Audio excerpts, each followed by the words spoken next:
Halo minasan, kembali lagi bersama Digi Channel. Oke, kali ini kita akan membahas sebuah anime yang menurut kami lumayan menarik, yaitu Jujutsu Kaisen. Anime ini diadaptasi dari serial manga Jepang dengan nama yang sama dan ditulis oleh Gege Akutami.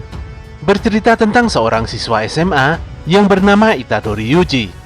Dalam sebuah kondisi khusus, Itadori terpaksa harus bergabung dengan sebuah organisasi rahasia penyihir Jujutsu untuk membunuh kutukan terkuat yaitu Ryomen Sukuna. Tapi sebelum lanjut, buat kalian yang baru saja menemukan channel ini, silahkan untuk subscribe dulu ya. Jangan lupa juga untuk menyalakan notifikasinya, agar kami semakin semangat untuk menghadirkan konten-konten menarik buat kalian. Oke, langsung saja, persiapkan diri kalian and enjoy!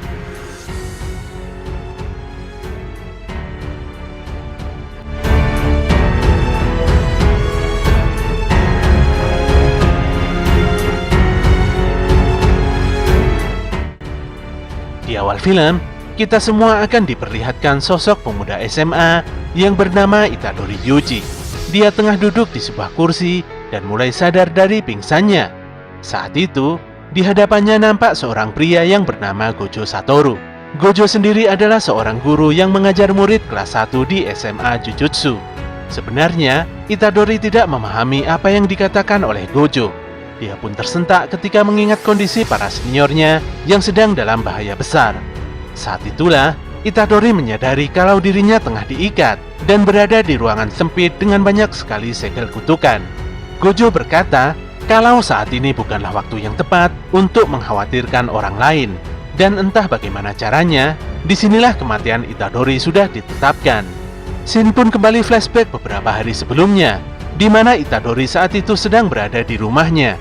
Dia terlihat sedang menelpon rumah sakit karena kakeknya sedang dirawat di sana. Dia pun meminta maaf karena terus menelpon berkali-kali hanya untuk memastikan kondisi kakeknya baik-baik saja. Sayangnya tindakan Itadori ini justru membuat sang kakek marah-marah. Dengan kesal sang kakek membentak dan menyuruhnya untuk tidak datang ke rumah sakit. Pada pagi harinya di sekolah, Itadori bersama dengan dua seniornya sedang melakukan ritual kokurisan, yaitu sejenis permainan jelangkung versi Jepang. Namun bukannya ketakutan, yang mereka bertiga lakukan hanyalah untuk bermain-main saja. Scene berpindah di lapangan bagian belakang sekolah, di mana waktu itu ada seorang lelaki tidak dikenal yang sedang mencari benda pusaka terkutuk. Dia pun menyadari kalau ada sesuatu yang tidak beres di area lapangan tersebut. Dalam batinnya dia juga bertanya-tanya, apakah dulunya ada jasad yang dikubur di sini? Asumsi yang aneh-aneh pun mulai berkumpul di pikirannya. Apalagi di sekolah ini ada pusaka terkutuk yang membuat kondisi semakin tidak pasti. Tanpa diduga, Itadori tidak sengaja berlari dan lewat begitu saja di depan lelaki ini. Lelaki ini pun langsung tersentak karena merasakan aura pusaka terkutuk yang begitu besar pada tubuh Itadori. Sayangnya Itadori sudah ngajar duluan dan tidak sempat menanggapi panggilan si lelaki ini. Usut punya usut, ternyata Itadori buru-buru pergi karena hendak ke rumah sakit demi mengunjungi kakeknya. Walaupun kita semua tahu kalau sang kakek tidak ingin cucunya tersebut datang mengunjunginya. Dengan muka serius, sang kakek pun memberikan sebuah wejangan penting pada Itadori, di mana Itadori sebenarnya adalah anak yang kuat. Dengan bekal inilah, sang kakek ingin agar cucunya membantu semua orang, walaupun itu hanya orang terdekatnya saja. Bimbang pun tidak masalah, dan yang lebih penting jangan mengharapkan pamrih. Kakek berpesan, selagi bisa membantu, maka harus membantu. Sebenarnya sang kakek ini ingin agar cucunya ini kelak ketika mati, dia akan dikelilingi oleh banyak orang baik. Pesan sang kakek begitu membuat Itadori kaget dan terdiam. Saat itu juga, Itadori tidak kuasa menahan tangisnya karena menyadari kalau kakeknya telah meninggal dunia. Pada malam harinya, saat Itadori sedang sibuk mengurusi dokumen kakeknya, tiba-tiba dia disapa oleh lelaki tidak dikenal yang sedari tadi mencarinya. Pemuda ini pun memperkenalkan dirinya yang bernama Fushiguro Megumi. Dia juga merupakan seorang pembasmi roh dari SMA Jujutsu. Kedatangan Fushiguro begitu sangat penting. Dia pun mengatakan kalau pusaka terkutuk yang dibawa oleh Itadori adalah benda yang sangat berbahaya. Oleh karena itulah, Fushiguro berharap agar Itadori segera memberikan benda tersebut padanya. Fushiguro sendiri mengungkapkan kalau lebih dari 10.000 orang telah mati dan menghilang tanpa kejelasan. Tentunya, sebagian besar masalah ini disebabkan oleh adanya kutukan. Kebencian dapat berkumpul dalam jumlah yang sangat besar, seperti di sekolah ataupun rumah sakit. Rasa sakit, penyesalan dan hinaan, bahkan emosi negatif manusia akan berkumpul dan menjadi sumber kutukan. Karena alasan inilah, banyak sekolah-sekolah yang dipasangi jimat yang juga terbuat dari kutukan. Pusaka terkutuk yang lebih kuat akan menjadi penangkal pusaka terkutuk lainnya. Ibaratnya, seperti melawan racun dengan racun. Seiring dengan berjalannya waktu, segel kutukan akan melemah dan mengundang kutukan lainnya. Dengan santai, Itadori langsung memberikan pusaka terkutuk tersebut pada Fushiguro. Namun saat dibuka, ternyata isinya kosong melompong. Tanpa dosa, Itadori mengatakan kalau para seniornya telah mengambilnya. Parahnya, kedua seniornya ini berkata kalau mereka akan bermalam di sekolah malam ini, sekaligus berencana untuk melepaskan segel dari pusaka terkutuk. Shin pun berpindah di sekolah, di mana kedua senior Itadori sedang mencoba melepaskan segel kutukan. Setelah berhasil membukanya, mereka pun sangat terkejut karena isinya adalah jari manusia.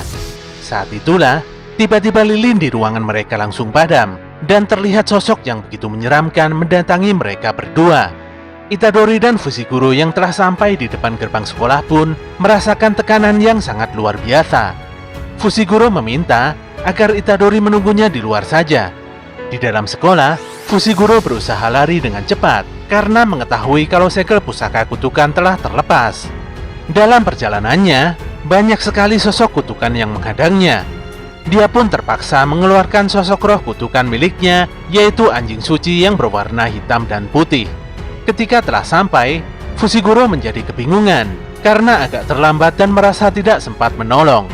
Kedua senior Itadori pun mulai diserap bersamaan dengan pusaka terkutuknya. Itadori bimbang antara harus menolong atau menunggu saja.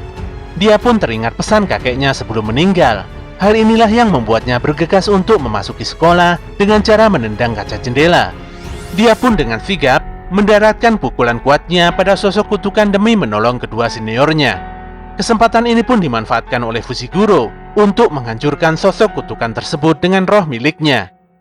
Dari kantong seniornya, terdapat pusaka terkutuk tingkat tinggi, yaitu jari Ryomen Sukuna. Ketika Itadori hendak memberikan pusaka tersebut pada Fushiguro, tiba-tiba saja di atas mereka muncul sosok kutukan lain yang hendak menguasainya. Fushiguro pun mendorong Itadori dan menyuruhnya untuk segera lari. Saat itu juga Fushiguro diajar habis-habisan hingga roh miliknya menghilang. Melihat kejadian ini, tentu saja membuat Itadori tidak bisa tinggal diam. Dia pun segera menolong Fushiguro, meskipun hanya dengan tangan kosong. Fushiguro berkata kalau kutukan hanya bisa dibasmi dengan kutukan. Setelah berusaha melawan serta menghindar dari berbagai serangan, akhirnya Itadori harus rela menerima pukulan hingga membuat pusaka yang dibawanya terlempar. Untungnya dengan cepat dia mendapatkan pusaka tersebut kembali, walaupun dengan cara menggigitnya. Ketika Itadori mulai terdesak, tanpa pikir panjang dia malah memakan pusaka terkutuk tersebut. Yang ada di pikirannya saat itu, dia hanya perlu memiliki energi kutukan untuk menyelamatkan semua orang. Fushiguro yang sudah berusaha mengingatkan pun tidak bisa berbuat banyak, apalagi jari Sukuna adalah pusaka terkutuk tingkat tinggi. Fushiguro merasa kalau Itadori sebentar lagi pasti akan mati. Sesaat kemudian, Itadori langsung membantai sosok kutukan di depannya hanya dengan sekali serang. Dengan melihatnya sekilas saja, Fushiguro mengetahui kalau Itadori sudah dikuasai oleh sosok Ryomen Sukuna. Fushiguro pun segera bangkit dan berniat untuk membasmi Sukuna, walaupun rasanya memang sangat tidak mungkin. Untungnya, Itadori tiba-tiba bisa mengendalikan tubuhnya sendiri dan keluar dari cengkraman Sukuna. Tanpa diduga, dari belakang muncul Gojo Sensei, yang merupakan guru dari Fushiguro. Gojo pun bertanya pada Fushiguro, di mana pusaka terkutuk jari Sukuna berada. Dengan wajah polos tanpa dosa, Itadori menjelaskan kalau dia telah memakan kutukan tersebut. Mendengar hal ini, Gojo pun meminta Itadori untuk bertukar tempat dengan Sukuna selama 10 detik saja. Tak berselang lama, Sukuna langsung datang menyerangnya. Hebatnya, Gojo malah mempermainkan Sukuna. Pertarungan pun tidak terelakkan. Sukuna terus menyerang Gojo, namun dengan mudah Gojo bisa menghindari semua serangannya. Dia bahkan berhasil memukul mundur Sukuna. 10 detik pun telah berlalu, dan hebatnya, Itadori mampu mengendalikan Sukuna dengan cukup baik. Fakta ini membuat Gojo begitu takjub. Dia pun menyentuh kepala Itadori dan membuatnya pingsan seketika. Gojo berkata pada Fushiguro, kalau nantinya Itadori bangun dari pingsan dan Sukuna tidak mengambil alih tubuhnya, maka Itadori memiliki potensi sebagai wadah kekuatan Sukuna. Scene pun kembali di awal-awal anime ini, di mana Itadori masih terduduk dan terikat pada sebuah kursi. Di sini kita semua sudah memahami ya, alasan mengapa Itadori harus dikurung dan dibelenggu. Gojo mengatakan kalau Itadori pasti akan dieksekusi, hanya saja waktunya masih tertunda. Gojo pun memperlihatkan jari Sukuna, jari yang begitu sama seperti yang dimakan oleh Itadori. Jumlah jari tersebut ada 20 biji, karena Sukuna memiliki 4 tangan. Saat ini, SMA Jujutsu memiliki 6 jari. Gojo pernah mencoba menghancurkan jari tersebut dan tidak berhasil. Kekuatan dari pusaka kutukan ini begitu dahsyat, dan setiap hari kutukan ini akan terus bertambah kuat. Saking kuatnya, segel sihir Jujutsu modern tidak bisa menahannya. Disinilah Gojo menjelaskan kalau kekuatan Itadori begitu dibutuhkan. Ketika Itadori mati, maka kutukan di dalam tubuhnya juga ikut mati, walaupun memang tidak ada jaminannya sama sekali. Gojo pun mengusulkan pada para petinggi kalau mereka semua nantinya harus membunuh Itadori. Namun hal itu dilakukan setelah Itadori berhasil menyerap semua bagian dari tubuh Sukuna. Para petinggi pun menyetujui usulan dari Gojo. Untuk saat ini, Itadori memiliki 2 pilihan saja. Dia bisa mati sekarang atau mencari semua bagian Sukuna dan mati setelah menyerap semuanya.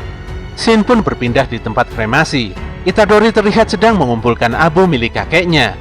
Dia pun sudah membulatkan tekadnya untuk memakan semua jari Sukuna. Gojo pun langsung memberikan jari Sukuna miliknya untuk dimakan Itadori.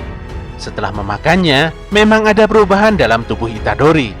Untungnya Itadori masih bisa mengendalikan sosok Sukuna di dalam dirinya.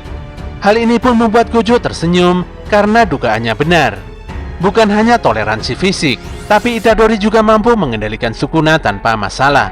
Selama ratusan tahun, baru kali ini dia melihat orang yang seberbakat Itadori Yuji. Singkat cerita, Itadori pun dipindahkan dari sekolah lamanya ke SMA Jujutsu yang berada di Tokyo. Sesampainya di SMA baru, Itadori langsung diantar menuju ruangan kepala sekolah oleh Gojo. Gojo pun memperkenalkan Pak Kepala Sekolah yang bernama Yaga Masamichi. Tanpa banyak bicara, Yaga langsung menanyakan apa tujuan Itadori masuk ke SMA Jujutsu. Dengan singkat Itadori menjawab kalau dia akan mengumpulkan jari-jari Sukuna, karena kalau dibiarkan pasti berbahaya. Tidak terima dengan jawaban Itadori yang ngawur, Yaga pun langsung menyerang Itadori menggunakan boneka yang telah diisi dengan energi kutukan. Dengan sangat cepat boneka tersebut memukul mundur Itadori hingga terpental. Yaga mengatakan kalau dia akan terus menyerang Itadori hingga mendapatkan jawaban yang memuaskan. Boneka lucu itu terus menyerang Itadori, bahkan saat dia masih berpikir untuk menjawab pertanyaan Pak Kepala Sekolah. Itadori pun menyadari kalau dia hanya bisa memakan jari-jari Sukuna. Kalau saja dia bisa lolos dari hukuman mati dan lari dari tanggung jawab ini, mudah saja baginya melakukannya. Tapi dia tidak ingin melakukan hal bodoh tersebut. Dia hanya tidak mau menyesali jalan hidupnya sendiri. Jawaban ini pun membuat Yaga menyatakan kalau Itadori lulus dalam ujian dan menyambutnya di SMA Jujutsu. Pada keesokan harinya, Gojo, Fushiguro, dan Itadori tengah berada di pusat kota Harajuku untuk menjemput murid yang ketiga. Murid ketiga yang ternyata gadis ini memperkenalkan dirinya yang bernama Kugisaki Nobara. Tanpa banyak bicara, Gojo langsung membawa murid-muridnya ini menuju daerah Roppongi. Mereka mendatangi sebuah gedung terbengkalai, yang tentunya gedung kosong tersebut memiliki energi kutukan. Gojo meminta Itadori dan Nobara untuk membasmi kutukan di gedung tersebut. Hal ini dilakukan karena Gojo ingin mengetahui kemampuan kedua murid barunya. Dia juga memberikan sebuah golok terkutuk pada Itadori, karena Itadori masih belum memiliki energi kutukan. Mereka berdua pun mulai memasuki gedung. Nobara menyarankan agar Itadori pergi sendiri, atau gampangnya, mereka berdua harus berpencar agar kegiatan ini lebih cepat selesai. Dia akan mulai dari lantai atas ke bawah, sementara Itadori sebaliknya. Sesaat kemudian, keluarlah sosok kutukan yang menyerang Itadori dari atas. Meskipun Itadori adalah pemula, namun dengan mudah dia berhasil membantai kutukan tersebut. Di lantai atas, Nobara langsung menunjuk kutukan yang sedang bersembunyi di antara boneka manekin. Dengan menggunakan palu dan pakunya, dia menyerang salah satu manekin yang diduga tempat persembunyian kutukan. Dan benar saja, manekin itu memang adalah kutukan. Setelah mengalahkan kutukan manekin, Nobara dibuat kaget karena di belakang manekin tersebut ada seorang bocah yang bersembunyi karena ketakutan. Nobara pun mendatangi dan meminta bocah tersebut untuk segera keluar karena kondisi sudah aman. Anehnya, si bocah tersebut malah tidak mau dan masih nampak ketakutan. Si bocah mengira kalau Nobara akan meninggalkannya. Saat itulah, dari belakang bocah tersebut muncul sosok kutukan lain yang menangkapnya. Nobara pun tidak bisa berbuat apa-apa karena kutukan ini membawa si bocah dan dikhawatirkan akan melukai si bocah jika dia menyerang. Nobara pun terpaksa membuang senjatanya dan berharap kutukan di hadapannya akan melepaskan si bocah dan menyerangnya saja. Parahnya usahanya tidak berhasil. Untungnya, Itadori dengan sigap mendaratkan pukulannya dari tembok sebelah walaupun meleset. Dia pun menghancurkan tembok tanpa ragu dan menebas tangan si kutukan serta menangkap bocah yang disandra. Ketika si kutukan mau kabur, Nobara dengan cepat menggunakan media boneka jerami di atas potongan tangan si kutukan. Saat itulah, Nobara langsung memaku boneka jerami hingga membuat si kutukan yang mau kabur tadi langsung hancur. Setelah menyelamatkan si bocah malang ini, mereka semua pun pergi bersama untuk mengantarkannya pulang. Dan cerita pun berlanjut lagi nanti pada bagian kedua. Bila kalian menyukai video ini, silahkan like, komen, dan share sebanyak-banyaknya. Jangan lupa juga untuk subscribe channel ini ya. Oke, kami undur diri dan sampai jumpa di konten kami selanjutnya.